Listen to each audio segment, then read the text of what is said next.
It's the case that's captured the attention of the world. The mushroom case. 3 people have lost their lives. On the menu was beef Wellington, made of mushrooms. Erin Patterson is charged with murder. She says she's innocent. I'm devastated. I love them. Mushroom Case Daily will be your eyes and ears inside the courtroom. Police say the guests had symptoms consistent with the ingestion of death-cap mushrooms. Mushroom Case Daily. Hear the podcast on the ABC Listen app. ABC Listen. Podcasts, radio, news, music and more. I'm very pleased to tell you that Adam Kay is here today. Adam Kay is a man who's recovering from a misspent youth. In a fit of insanity, the young Adam made the crazy decision to study medicine and become a doctor.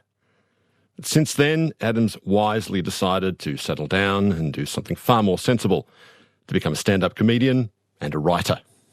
And it's worked out rather well for him. Adam Kay is the author of several best-selling books about his life in medicine, including This Is Going to Hurt, which was made into an award-winning TV series. These books were based on a diary that he kept while he was working on the wards.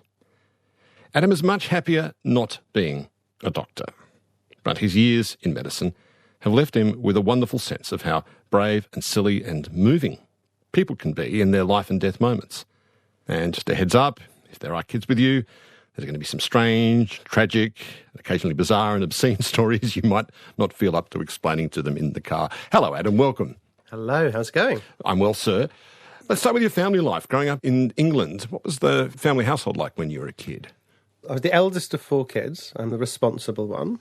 And my dad worked as a doctor and worked a lot of hours, as is traditional, but absolutely loved being a doctor and lent on the 4 of us to do medical degrees and succeeded with 3 out of 4. And was that because it made him happy and it would make you happy? I think I struggled to understand at the time, but now I've got kids of my own. I think it just boils down to wanting the best for your children. And everyone's got different ideas about what the best is. And it may not be right, it may not be close to right, but, you know, I think the motivation there was good.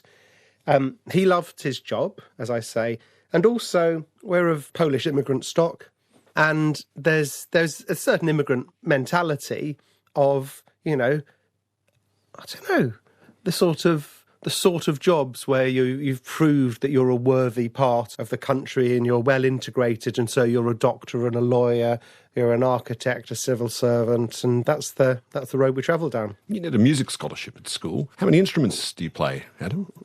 Half a dozen. Half a dozen, like rock band instruments or no, sort of nerdy instruments. Right. You know? Were you the kid carrying a clarinet case to school? Oh yeah, very much so. I mostly carried a saxophone case because that was coolest, but plenty of woodwind and brass instruments. If you've got a spare trombone, I'll give you a rendition, and plus a piano. I learned to play the pipe organ as well, harpsichord.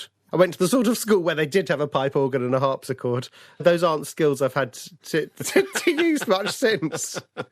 I can wheel in the ABC pipe organ and see how you go and see if you're all you're cracked up to be as a pipe organist, Adam. There are all these people telling me, oh, you're great at this, so that really helps you want to do it. I don't know how much I loved it. And also, for applying to medicine, which was very much the plan for me, if not my plan, it was the plan for me, you have to have all these extracurricular activities. So you have to be able to tick, I swim for my county, or I play lacrosse for the nation, or whatever it is. And so you need to be sort of hyper-achieving in something or another as this surrogate measure of, are you going to be a good doctor? It isn't as cool as being the sports star or anything like that, but there's something slightly cool about it. I didn't realise how good having some musical skills were until I got to university, when it turns out that it was actually a way of earning money. So me and a bunch of friends who were all music nerds formed a band, and we played weddings. We nicked the PA system from some rehearsal room, chucked it in someone's car, the rich one of us who had a car, and we'd charge like £100 each. And so these people were getting a their wedding band for 700 quid. All the proper ones were charging £4,000 or £5,000, were furious that these sort of students did. But anyway, it was amazing for us. That was untold riches. That was like a fortnight's beer every time we did a gig. And then I was like, oh, yeah, maybe it was worth learning the saxophone. And what were you like in the classroom? You were the quiet music student, or were you a bit more gregarious than that? Probably the class clown. I'm naturally quiet, but making people laugh was something else that I realised was in my skill set. And so it's a way of not getting bullied, because you become popular in some way if you amusing the rest of the crowd. So it wasn't an unmitigated success to stop getting bullied, but it was better than just sitting there quietly thinking about Shostakovich. You write that you had a strong suspicion you were gay at school, but there was a student who figured it out before you. Tell me about this guy. Oh, yeah. So let's just place that in time. So we're talking 1993-ish. So the internet isn't what the internet is now. It's a year before the World Wide Web. It's a very long time, It's ages ago. It's ages ago, and it stresses me out trying to do, realising how old I actually am, because in my head, 2000 was like a couple of years ago. Anyway, so 1993, for some reason, this guy, who I won't name, had internet access in his house. And naturally, as a school child, he sort of instantly went towards the pornography. And this predated, or certainly for him, pictures, certainly predated videos. And so this was all like text-based. So he'd print out reams and reams and reams of filthy stories people had very badly written. And put them in these sort of plastic wallets, had these huge lever arch files full of them, and he'd charge you. I think it was like 50p for an overnight or £1 for a weekend. And so these are like letters to Penthouse, are they? Like, I never thought it would happen to me, but I was ... that kind of stuff? Yeah, it was all first person stories involving impossibly glamorous locations, like, I don't know, to the Midwest of America or whatever. And so as a sort of one of the more shy retiring people, I was very aware of this. And it took me a while to actually approach him and give him my hard-earned pocket money. By the way, 50p, £1 then, that's the equivalent of probably like £18,000 these days. So I have no doubt the guy is a billionaire. He's probably running ICI or something. I should look him up. Facebook means we can now do that. But I eventually did go to see him, and he said, "What are you after?" And I was like, "Oh, you're gay, right?" I was like, "Oh, no, that hadn't really occurred to me, but turns out, yeah, he was right, and and that was the part of the library of the Dewey Decimal System that I dug into. So he was that enterprising. He'd printed out gay porn stories as well as heterosexual ones, right? Yeah, and there was no judgment there. I think it was the first, probably one of the least judgmental people I met for a decade on that topic. But yeah, good business. Don't ask questions. So you went off to university to study medicine, as your parents wanted you to do. Did you like campus life to begin with? I think I found it quite lonely. It had taken me a while at school to find my group of people, and I never found a huge group, but I found, a couple. And then I went off to university where I had no group again, and I spent a long time just being in my room, in my halls of residence. And I found the work a lot harder than I'd found it at school. Why's that? I think it's because if you're in the top 3 or 4 people in your year at some school, then suddenly you're in an environment where everyone's in the top 3 or 4, and you've gone from vaguely special to not remotely special or somewhere near the bottom. And there's a lot to learn about the human body. There's so many bits, and they all go wrong in so many ways. And it's just a right, bang, bang, bang, bang, bang. And on top of the actual memorising facts part, there's the cutting up dead bodies, which, if you're a fairly insulated 17, 18-year-old, I mean, let's be honest, there's no one who this should be a normal thing for. Yeah. This is a weird situation to be in. And so you're an 18-year-old standing around, in this room which has 10 corpses in, and hopefully I will never again be in a room with with 10 corpses. That's a very bad gig if that happens. And, you're stood round, a dozen or so of you round each of these cadavers.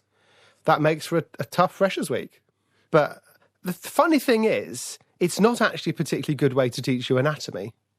There are much more efficient ways these days involving 3D models and sort of immersive experiences and pro-sections where experts actually show you what to do in front of you. But just a group of teenagers with a scalpel and a list of instructions, you don't actually learn very much. What you do learn is to toughen up. You are introduced to the bloody reality of it, though. That's the thing, isn't it? You're introduced to that. And I think there's a reason they do that in your first week rather than in year 6 of your studies, which is, look, it's a tough job. Start putting the shields up now. When we do put the shields up, and for me, my natural shield that I'd used at school was the same one I used here, which is comedy. And it's what a lot of doctors have, this sort of gallows humour. And that's probably partly where it develops. There is a connection between doctors and comedians insofar as, comedians alone, they share the blackest humour. You know this. How did you find your way into the University Review? Through my unpopularity, essentially. So I was, and I should preface this by saying that medical schools aren't famous for their pastoral care, or they certainly weren't when I was there. So this was a very unusual thing from a very unusual man. I was having my lunch on my own, which is how things were. And a guy came up to me with a sort of, I think, a Hungarian accent, asking me, how I was, what I was doing. And this guy became very important in my medical education, a guy called Mike Schachter. He'd noticed that I'd been sitting having my lunch on my own a lot. Is everything all right? And basically, we need to find you your team to be on. What can you do? And he was sort of rattling through all these possible things that he could introduce me to. And one of the things he talked about was this medical review, the Christmas show, which again is the medical school trying to, they never teach you a proper coping mechanism. This is how to deal with the bad days. They give you these other things. So encourage you to play rugby. So you've got 14 other people on your team. They encourage you to do this, for me, this comedy thing. And so I went along and I found something that I'm not going to say I was good at it, because I've looked at some scripts from quite recently when I was going through stuff of these shows we did. They were terrible. But I think I was probably better than some of the other people who were writing these sketches. And that became my big thing at medical school. Did that work? Did it help blow off some of the steam or the tension that you were feeling as a medical student, being confronted by the kind of things you were being confronted? I think it did. I don't think it's very healthy. It's, just laughing things off. You're just pushing the bad stuff in a box. And if you put things away in a box, it works. But at some point, the box is going to open. You write that while you were still at medical school, you developed an eating disorder. Can you trace the origins of that? It was someone who, I guess the word now is, negged me. And I wasn't very successful with the guys back then, but I put in the hours as best I could. And after some social function, a rowing social thing, I ended up chatting to some guy who was far out of my league. So I was just sort of happily let the evening continue. And the morning after, he told me that I was pretty good for a big lad. And I hadn't really thought of myself as a big lad. And I don't think I even was. But even if I don't think he meant anything bad by it. And he's actually now a psychiatrist, because I did look him up, because it's very easy to look up doctors on the register. He would certainly have never said it, I'm sure, if he thought it might have these sort of ramifications. And I think it would have happened at any point. That just happened to be the trigger. And I ended up doing this very unhealthy thing where I was like chewing food and spitting it out. I wasn't ever swallowing. I thought I'd invented it. I thought I'd come up with this amazing hack for getting the taste of food, as someone who likes their food but not actually having any calories. Obviously, as it happens, this is an extremely well documented, well known eating disorder. It's a bit like bulimia. It is. I had attempted bulimia. It turns out that being sick is my very worst thing in the world, and so that wasn't sustainable. But this wasn't really sustainable either, because it meant that my social life, albeit limited, that was a lot better than it had been, was now totally curtailed. Because if this is how you eat, this is obviously something you do in your bedroom with a big black bin bag. It's not something you can do in a restaurant. So I was making up all of these excuses why I couldn't go out for drinks, why I couldn't go out for dinner, why I couldn't meet these people I was previously hanging around with, why I couldn't go on a social event for the comedy stuff I was doing. And so my world ended up contracting. What were you telling yourself while you were doing this? Was this a way of exercising some kind of self-control? You could put it in your mouth and expel it. Is that what it was? I was certainly getting control back in my life. And this is something that has recurred, thankfully not for a very long time, and I think I'm now in a position, the support I have, that will hopefully never recur. I certainly don't intend it to. But when it has recurred, it's been at a time of stress, or a time where other things in my life are out of control. Someone has died, something bad has happened at work. This is something I can now control in this chaotic world. But I did get rumbled because I thought I was an amazing liar. Turns out I'm an absolutely bullshit liar, and people knew. And what happened when they twigged? Did they raise it with you? They did, and they said, if you're not going to get help, we're going to get you help. And the implication there was telling my medical school, and I think my shame was in being found out, and it felt that by not agreeing to sort this out, more people would find out, or I might, in my head, I'd be expelled from medical school, even though I'm sure that wouldn't have been the case. So did you agree to see someone to talk about this? Yeah, I agreed to see someone, told them I'd seen someone, hadn't seen someone. You made it through med school and into hospital. What do you remember of being put on the wards? Because it's a common thing where junior doctors are being put on to work extraordinarily long hours in the very first phases of working on the wards. Was it like that with you? Oh, it absolutely was. In fact, when I was turning my diaries into the book, I looked through some pay slips and things as well. And I worked out that on my busiest week, I was doing 97 hours. And that is a lot of hours. And what's the rationale behind that? Is there... The rationale is I had to do it, so you have to do it.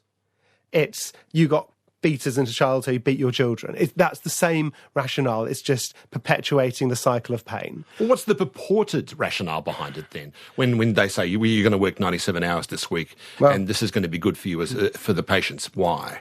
I mean, it's the Malcolm Gladwell 10,000 hours thing. That in order to... All through medical school... You can't really learn anything until you're on the job. You're a mechanic only working from the Haynes manuals. It's until you actually start working on the car, you can't get good at it. But surely after 97 hours, your judgment's going to be somewhat impaired. Of course it is. And it's who do you want reviewing you when you go to the emergency department? The doctor who's worked a sensible 40-hour week, or the one who's worked themselves into the ground. There was a situation when I was working on labour ward, which is when I spent most of my career as a doctor, where they took away our on-call room. So it never got particularly quiet on labour wards. People like having babies, they have the babies all through the night. But there would occasionally be 20 minutes where everything was just about calm, and you'd head into that room and you'd have a power nap, and then you'd get up and then you'd be a bit fresher. And they took that room away. They didn't even need it for anything else. Their rationale was, we're paying you to be at work, you should be working. And I just wanted to say to these people, if this was you needing the caesarean section, if this was your wife, your daughter needing the caesarean section, do you want the doctor who's just had a nap or not? I want the one who's had a nap. Why did you choose to specialise in obstetrics and gynaecology? I mean, it's an amazing specialty. It's the happiest time in a family's life. It's a huge privilege to do that. You end up with twice the number of patients you start with, which is a really good batting average compared to an awful lot of specialties. I reasoned quite early that it was a relatively easy one. So when you're at medical school, it's like the tasting menu, and you do time in each of the different specialties to help you decide what you want to do when you're qualified. And I realised that on labour ward, you basically have to learn to do like 3 tricks, which are the caesarean section, which you all know, an operation, sort of salad tongs sort of affair to help the baby out, or the ventouse, which is a suction cup. And so once you've learnt to do those really well, and crucially you've learnt when to do these, that's sort of it. And like the only difference I could see of the seniority was people who were better and better at making the decisions, then performing this very limited range of procedures. And there's obviously slightly more to it, but I thought I can probably get good at this. Whereas if I looked at neurology or something, and this whole, I have to learn 85,000 different conditions, which require 20 million different drugs and all these very complicated ways of testing separate nerve. I just knew that was for the people who were gliding through medical school. But what I hadn't realised is that every branch of medicine is this sine wave. And the higher the highs, the lower the lows. And so if you choose a specialty, if you choose dermatology, I guess, you don't get that huge thrill. You don't get I have saved a mum's life, a baby's life in a matter of minutes. I can't describe the feeling you get to have made a difference to that extent. I've performed in front of 10,000 people at a go. The applause of that is not in any way like the smile on your face on the way home from that shift where you know that you were the person who made a difference. Medicine in general doesn't have life-saving moments. It's generally, in most of medicine, very team-based, slow decision-making, and it's one of the few environments where you're the person who comes in on their white horse and saves the day. And so that was, I really missed that. So, on the one hand, you were saying there's this sine curve in obstetrics. You have the incredible highs and then the worst of the lows. In between that, there's a lot of fairly bizarre and amusing things that happen, namely people coming into the hospital who need you to remove something from their persons, Adam, including fairy lights. Fairy lights? Really? Oh, Christmas was a very good time for this. It's a seasonal job. It's the most wonderful time of the year. Yeah, fairy lights would, I guess, normally be fine. Unfortunately, in this case, they switched them on, causing some internal burning and bringing new meaning to the phrase. I put the Christmas lights up myself. It's funny when this topic comes up every so often, and you use the word really, and the answer to these reallys is always yes. When I speak to doctors about it, if I'm doing one of my shows and people come up in the queue afterwards, doctors are like, that's nothing. Here's my top 5 things I've removed from patients. It's called Eiffel syndrome. I fell, doctor, I fell. There's always a reason. And if I can do one public service to the people listening, don't lie to your doctor. In general, don't lie to your doctor, but specifically with this, we can just cut to the chase and say, I did this deliberately. Here we are. Please remove it.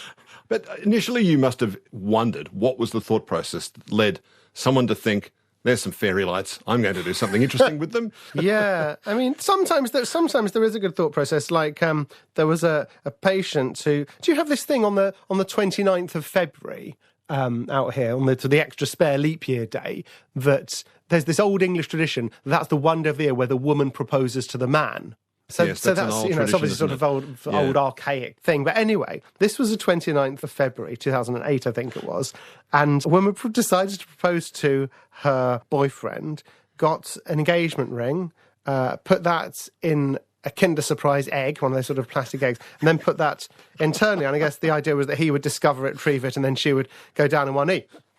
Unfortunately, it had somehow managed to sort of wedge itself lengthwise, and however much sugaring either of them did, the goose would not deliver its golden egg. So we all met in hospital. Remarkably, she hadn't told the boyfriend or me what she'd done. So, you know, I removed this thing fairly easy with a pair of forceps. And then there was obviously a moment of surprise for everyone involved when she asked him to open it. So, you know, I passed him a pair of latex gloves, sandblasting the last trace of romance from the situation. And she pops the question and he says yes, presumably out of fear at that stage. Oh, how romantic. That's marvellous, that is. That's tremendous. I've been present for the births of both my kids, and it is wonderful. We're now invited as fathers into the birthing suite. It's a wonderful thing. Nonetheless, you pretty quickly realise you're surplus to requirements. I mean, you get told all this stuff. Oh, yeah, you had one thing to do 9 months ago. You can choose the playlist. Yeah. You can go downstairs and get another banana from the shop. That is your job. Have you seen the case of the father-to-be sort of stumbling about, not knowing quite what to do in the birthing suite? I think the most useless father I've had in a delivery room was, I don't know if you remember the birthing balls. They're like these big balls you have in the gym. Oh, yeah. And you can sit on them, and that's quite good for getting the baby to descend and things like that. So Mum was up on the bed, Dad was dicking around basically on this, bouncing on the ball, and then we're trying to deliver a baby in one corner. He falls off, smacks his head on the ground. There's blood everywhere. Now we've got 2 emergencies. I've not dealt with a male patient for the thick end of a decade. I work on a labour ward. And so, yeah. And there was that one. There was also some bastard stole my nice pen. It was like, not to go all Poirot, but there was only one other person in the room. And it was a nice gift, like the Mont Blanc, posh fountain pen thing. So, yeah. So basically, I think like with doctors, first do no harm if you're the dad in the delivery room. Podcast and broadcast. This is Conversations with Richard Feidler. Just letting you know, there are some parts of the story that are distressing to hear. So, do young doctors trauma bond on the wards? Do you get together after an awful day where you've had to deliver a child who's stillborn, or do something that makes you feel like going into a corner and just crying for half an hour? Do you gather and talk about these things? You drink together, but you don't talk about it. You don't talk about anything that's happened. There's this culture amongst doctors that says you're a bloody medic and you bloody get on with it. However bad the thing, certainly back when I was working, there was no debrief if something bad happened. There's no offer of time out afterwards. There's no offer of counselling. You know, you just go back to work, get back on the horse, on you go, put it in the box, which, as discussed, isn't the healthy way to do things. So, there's the bit where you go out and get hammered, because my medical school was, within a hospital building, and it had a bar in it. So a bad thing happened on the ward as a medical student. We found traumatic. We go downstairs and we drink in a bar in the same building, and the booze is subsidised by the university. That is the coping mechanism that we have. And the coping mechanisms that I used then are the same ones that I still use, which are writing stuff down to look for the light amongst the dark and drinking white wine. What about weeping? In my first book, This Is Going to Hurt, I talk about a very bad shift that saw the end of my medical career. And I say that I go to the locker room and I cry. And I got so much correspondence from doctors after that saying, until I read that at the back of your book, I thought I was the first doctor who'd ever cried in the locker room and ever cried in the toilet. Why would a doctor think that? Because no one ever talks about it. And so on top of whatever horrific day you've just had that's led you to that situation, you suddenly feel like you're alone in struggling, and that's hugely isolating and that's hugely damaging. And that's just how it goes. And the other sort of message I got from doctors after the book was published, this is from the more senior doctors, it would always start the same way: I've never told anyone this, but. I've never told anyone this, but. And then some horrendous tragedy that often happened decades previous. They can remember in absolute HD detail. And they're telling me what was playing on the radio at the time, what some relative was wearing on their feet at the time. And they're opening up to a total stranger, and they didn't tell their families, their friends, their partners, their colleagues, because that is just the embedded culture in the system. What can you tell me about that incident that made you want to quit being a doctor? At the time, I wouldn't have been able to get through a sentence without crying. I can now talk about it, and I do talk about it. I talk about it on stage even, but that's been my form of therapy, has been actually talking about it rather than hiding it away. And I didn't tell my parents, I didn't tell my partner, like those people who wrote to me. It was just my secret. But I was the most senior doctor working on a labour ward. I was a senior registrar, which is one below consultant back home, and that means you're in charge out of hours, evenings, weekends, nights, that kind of thing. And I was assisting in a caesarean section, which is how you train your junior people up. So they do the operation, and you stand on the other side, and you're the inverted commas assistant. So you're holding this retractor there, you're cutting the suture there for them, but basically you're saying, and actually maybe go a little bit higher and do that. And so it was a great person who was operating on the other side. They'd reviewed the patient. It was their first baby, lovely couple. And the heart tracing for baby was sort of dipping a bit. It looked a bit unhealthy, and the correct decision was, right, caesarean section. Let's get this baby out. And it's nowhere near delivery. This baby needs to come out. And so she was doing the operation, and then when you go through the amniotic sac, we expect amniotic fluid to come out. It was just lots of blood, which means there'd been something called an abruption, which means the placenta's come away. I said, just deliver the baby in this. The other doctor who was working with me said, I can't. There's something in the way. So I took over the operation. It was the placenta that was in the way. So the patient had an undiagnosed placenta previa, which means the placenta's far too low. And anyway, delivered the placenta, delivered the baby. The baby was sadly quite clearly dead, and paediatricians attempted to resuscitate with no luck. And then the uterus wouldn't stop bleeding. I couldn't close it up. I couldn't stop it bleeding. No amount of stitches or drugs that we're putting in were helping. I called for my consultant. He wasn't on duty, but he was the best surgeon any of us there could think of. And 20 minutes later, he comes in, ends up performing a hysterectomy. Patient goes to intensive care, and that was when I went to my room to cry. And to have, I don't know, just saying it out loud like that, which I realise is a distressing thing to say. I'm sorry to anyone who finds that a difficult listen, but it doesn't make any sense. You would then not support everyone involved in some way. And, obviously it's a million times worse for the family, but there is always some collateral damage for the healthcare professionals involved. I didn't talk about it, but people find out. If something like that happens, in a relatively small working space, that a labour ward is, people find out. And my friends who could see that I was struggling when I was back at work the next day and the day after, they want me to feel better. They'd remind me that if you are the most senior doctor working on a labour ward, you will have some kind of big disaster every 5 or 6 years. And it's not about how good you are or how hard you train. It's just the horrible maths of the job that you don't always get a healthy mum and a healthy baby. But hearing that made me feel no better at all.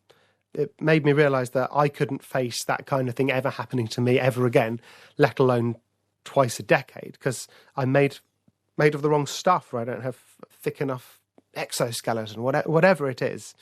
And so I quit, and I thought I'd be taking a few months out in order to regroup and find a new specialty to work in, and it's now 14 years later and I'm still on my few months out. So where did that leave you after a couple of months when you realised, as you said, if one of these catastrophes happens every 5 years, there was another one coming your way? I tried to make it work, staying in medicine, to be honest. I approached a senior doctor to ask if I could go part-time on labour ward. Because I was, I don't know, maybe a year and a half or so off being a consultant myself. And I thought I could probably limp to the finish line if I wasn't doing that full-time. And then I could move to fertility medicine, which I loved and I'd done quite a lot of. Or I could work in community gynecology or sexual health or something like that, where I wouldn't be exposed to such a sharp sine wave. So why didn't you do that? That sounds all right. Sounds like a great idea. Because the guy said, when I said, can I go part-time? He said, what, are you pregnant? The only reason at the time that someone could, think of someone working part-time on labour ward. And I inquired about moving to general practice.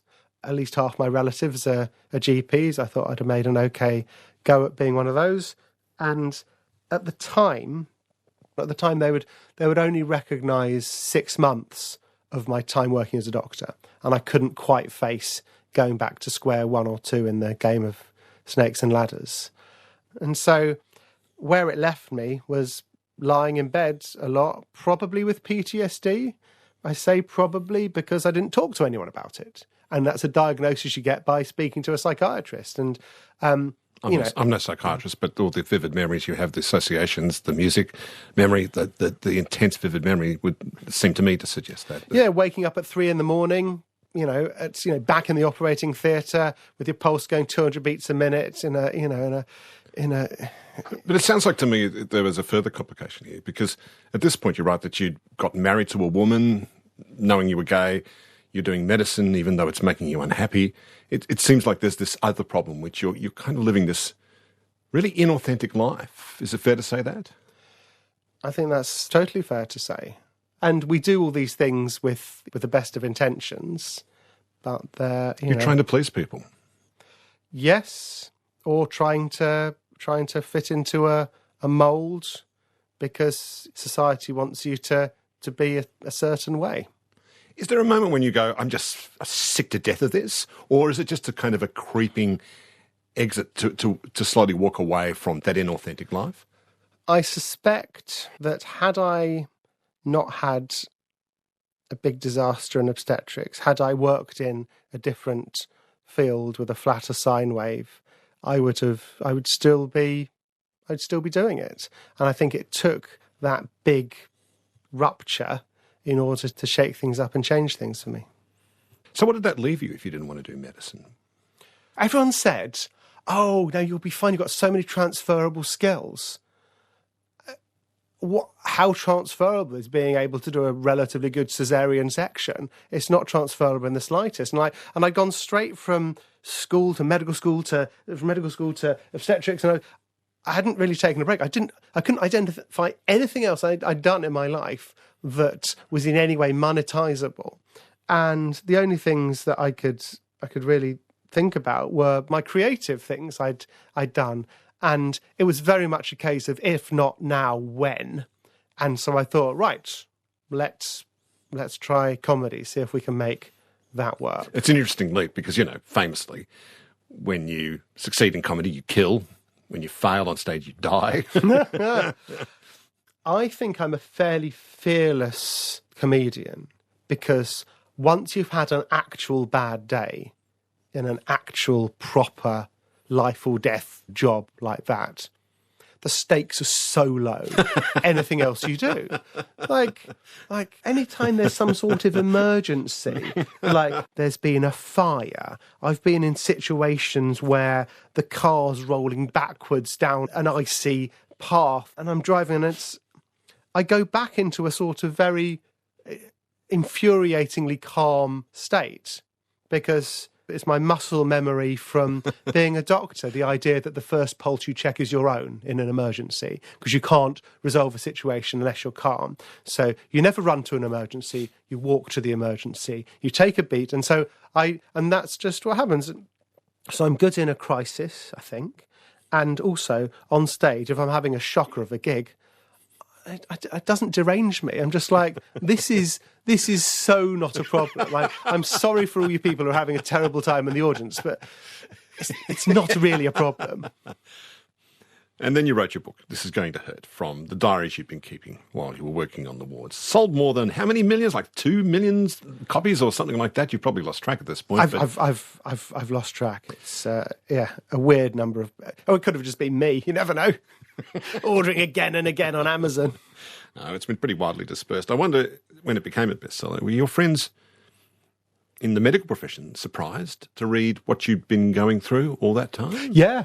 I think no one was surprised for the first 90% of the book, where it was just jolly tales of funny stories because, I was I remained the class clown. I was the one who was doing the comedy sketches and things. So it's not a surprise of anyone in my year. It would be me who wrote the funny doctor book. I think my friends were, because I'd left medicine a while by the time it came out, I got a lot of messages from friends saying, I'm sorry you didn't feel you could speak to me about this, apologising to me in a way, but it wasn't on them at all. It was totally on me. So yeah, I mean, my parents only found out how I left medicine when they read it in my book, and I didn't even send them a free copy. They had to buy it themselves. I'm not stupid. Need to get the sales in.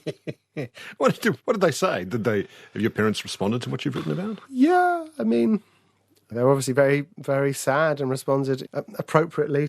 I would say, if I announced I was going back to medicine, I would hear the cheer all the way from Kent in the south of England, because I think even though I'm more successful at my job than I was when I was starting out, and they were probably rightly worried about giving up a sensible job to join the circus, even though I'm now, they still don't think it's a stable, sensible job. It isn't a stable job, obviously, but, again, they're wanting the best for their children. Well, that's why I introduced you that way, because it strikes me that you've done the very sensible thing at long last. You've given up an inherently unstable profession for anyone, let alone for someone like yourself. And you've now taken on something you enjoy doing, and you seem to be living a lot more authentically and happily now. I'm living very happily. I'm the happiest I've ever been.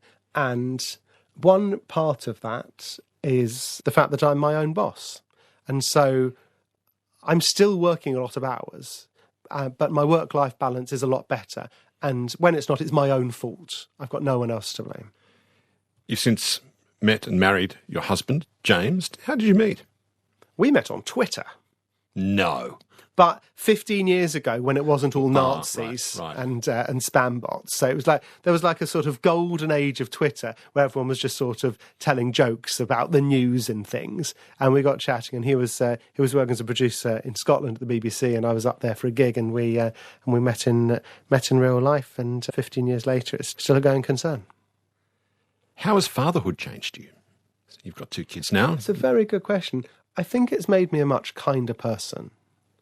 I hadn't realised quite how selfish I was. And I don't mean selfish in a bad way necessarily. It's just, one's world is centred on oneself. And now my world just isn't. My 2 kids are more important to me than I am. Any worries about their health dwarf any worries about anything else in my life. And it's a lovely thing, and I'm very lucky to have these kids in my life. What do you think you want to do differently from your folks, and what are the things you want to do the same? That's interesting, isn't it? I think with kids, it's natural to be sort of, introspective and work out how you want to do things different. And I think you'll inevitably make mistakes. I think what I'm going to do is make the equal and opposite mistakes to my parents. So where they were, I won't say authoritarian, but, sort of old-fashioned, I'm already overly permissive, which drives James insane. He'll be telling one of the kids to, tidy up the tiles. Oh, it's fine, she's having fun. It drives him bananas. But I think one of the biggest things is I really want to make sure I'm not the one who says, be a writer, be a doctor, because I think they have to make their own decisions and their own mistakes. You have preconceived ideas of parenting, and they are, of course, important. In the end, the kids tell you how they want to be brought up. They're the ones who will respond or not respond to whatever preconceived model you have of parenting. Yeah, I dare say so. Our kids are just 2 at the moment, but they've already... I always thought that parents were nuts when they said to me, we knew their personality from when they were 1 week old. Like, no, you didn't. They were just basically a potato. They did not have a personality. Having been through this now, I knew their personalities from when they were 1 week old. They're very different children, and I have absolutely no doubt that in their way they will each decide what they want to do. Like I said, your books have been massive bestsellers, TV series, stage show, the whole thing like that. We've all enjoyed and loved your stories from life as a doctor on the wards. Would you consider, just for the audience's sake, a temporary return to the wards to get the material? Come on, to get the material. Well, over COVID, right in the early days, when no one really knew quite how big or bad it was all going to be, and the scale and the magnitude, the government back home did a call-out for any retired doctor to phone this number in case you were needed on the ward. And I was like, right, great, I am called up. My country needs me, whatever. And so I phone them up and they go through, they're doing this questionnaire of this interview process, asking me when did I work there and what my specialties were, and then going basically through my CV. And then they say, okay, we'll be in touch. And then I got an email through about a week later going, oh no, we're fine, thanks. Just dead insulting.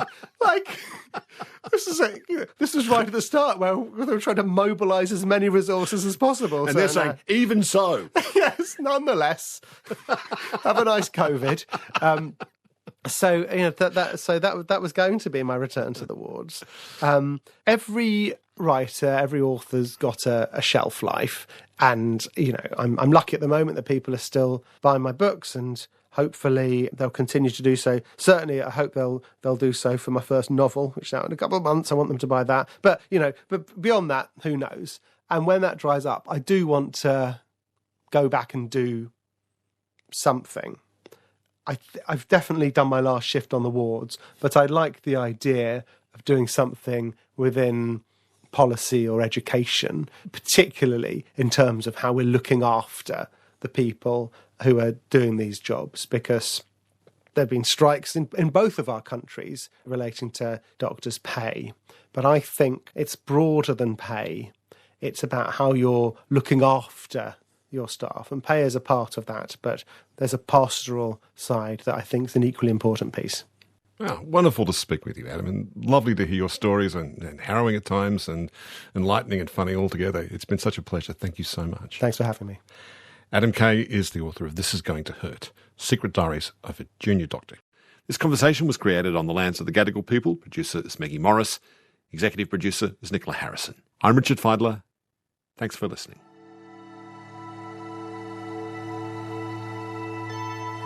You've been listening to a podcast of Conversations with Richard Feidler. For more Conversations interviews, please go to the website abc.net.au/conversations.